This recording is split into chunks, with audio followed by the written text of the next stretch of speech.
Welcome to Vintage Gaming Memories. Shall we play a game? Hello everyone, thank you so much for checking out this video. This is sort of a part 2 video to the one I published a couple weeks ago titled 1981 Realistic SCR-6 Boombox. A quick story behind this was that I was looking at a photo from 1984 of my childhood bedroom. Now in that photo was a boombox that I remembered having, but since that photo wasn't quite clear, it was hard to see what the make and model was. So after reaching out to a Facebook group and got some feedback and some suggestions, I thought it was the Realistic SCR-6. So finally, after months and months of trying to find one, I was able to get it and I made a video on it. Well, during editing, I realized it wasn't the one I had in the picture. It was an epic fail, but it really is a cool looking stereo, so I'm not crying about it. Fortunately, a few viewers commented on it and helped me find the one that was actually in that picture from 1984. So I have to give a quick shout out to Diascolos, who was quick to identify it in a few hours after I put that video out, and also to the fun 7047, who gave me an eBay link to an active listing for it. Now that link is how I ended up getting what you will see right now. Here it is. This is the Sears and Roebuck 2100 series stereo radio from 1983. Let's take a close look at this in the workshop. All right, I have to be honest, when I moved this over to the workshop area, I figured, hey, why not just clean this all up really quick since it's pretty much clean to begin with. So I did.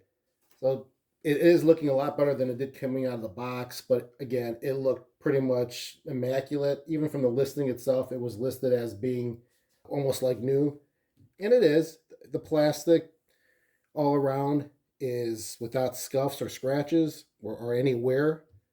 The chrome or the plastic chrome, even the metal chrome that's for the straps, look awesome.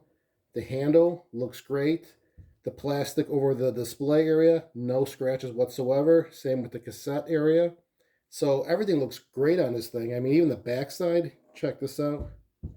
Look at that. I mean, there's no issues whatsoever. No blemishes, scuffs, scratches, or anything. And this is 1983 that we're talking about. So over 40 years ago. So I'm pretty happy with this purchase. And I definitely can say now that this is the one that's in the picture, as you can see here, the side-by-side. So let's just do a quick run through on the functions of the system. We'll go from the front here on the left. There's a headphone jack. This looks like probably the 6.35 millimeter one. It's the larger size. And then you have here an option for stereo wide on or off. I know you can hear the difference when it's on wide because the sound comes out more deeper and expansive from these speakers. And hopefully we'll get to hear that if this all works.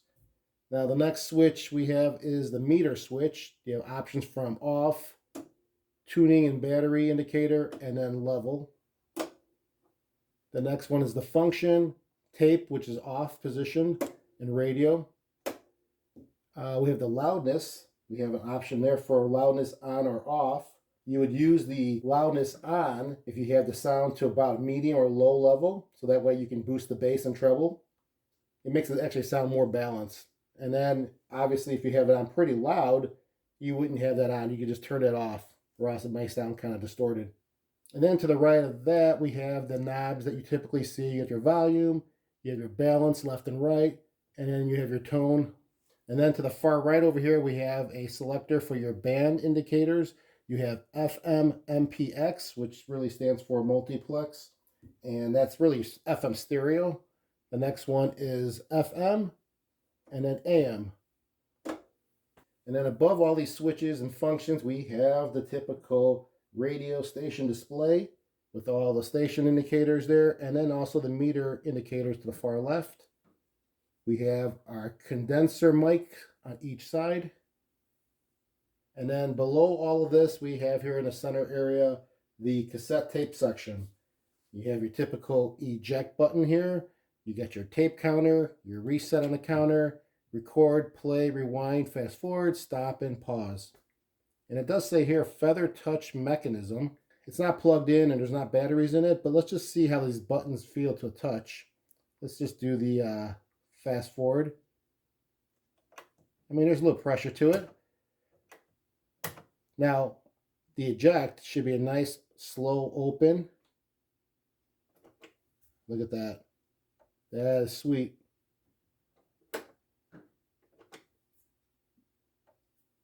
So that gives you an indicator how this condition of the stereo system is. Again, it may look good, but does it work? Now to the far right side here, we have a big, let's see here, a big tuning knob. You can see that. And then on the left side, we have your power source plugs for AC or DC, 12 volt. And then let's go to the back side. Oh, actually, let's look at the antenna. I did clean the antenna up. This looks great. Nothing's broken. And if you can see that there. Telescopic antenna.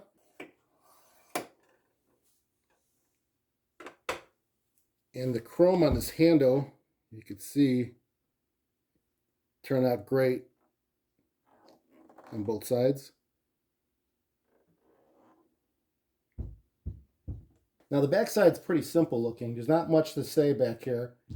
We do have some jacks here for the microphone. We have a right and left, and then we have a remote plug. And then next to that, you have a auxiliary in. You have a right and left for that. And then we have a switch here, an A-B switch for the oscillator. Now, I'm not sure if that's in the sense of audio or the electronic side, but we'll keep it on A. You have the information on this model. Perfect condition. And then to the far right, we have a external speaker jack for the right and left. And then we have your battery compartment. 8 D-sized batteries. Now there is one thing I did to this, which was I removed the foam that was on here. It was all dry, hardened up, and it did smell pretty bad. So I just had some Goo Gone and had that removed. The purpose of the foam, though, is to keep these batteries pushed in firmly so they don't move around, so they make good connection. But we'll try it without it. And I do have some foam that I just ordered, just because it's always good to have them for other stuff I use. So if I have to, I'll put some 1/8 inch thick foam back in here, and I'll apply some pressure to the batteries if it need be. But you can see the compartment looks clean, so that's a good indicator as well. Now, one thing about this boombox is that it was listed as not having a power cord, and it was tested with using the batteries. So we're going to do it with batteries as well. I have 8 D-sized batteries right there to go, but I do have a power cable. This came actually from the Realistic SCR-6 that I thought was the one I had when I was a child in the picture. This will actually work as well, so we'll try it with both. Let's try with the batteries first to see if I need to put this foam in here or not. So let me load it up with some batteries here and we'll see. Well, so far so good. So now, hopefully it doesn't move around too much. All right, let's test this boombox out and let's see if it works. We have it on the off position and the volume is down. We'll turn the radio on.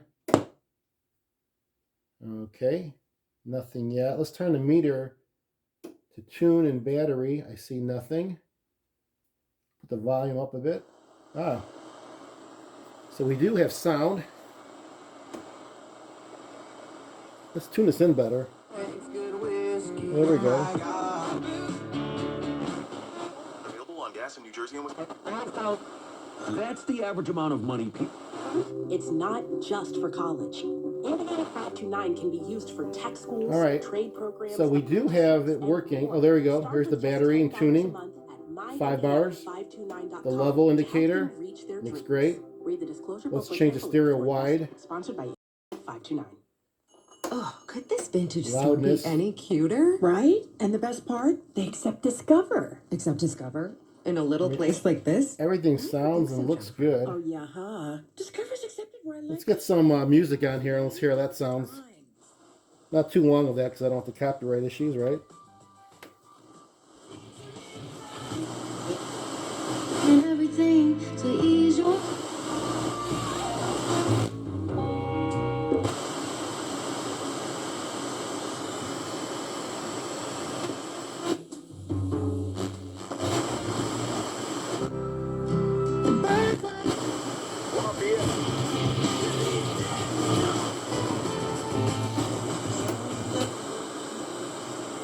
It's not a matter of if. We should do what my brother did.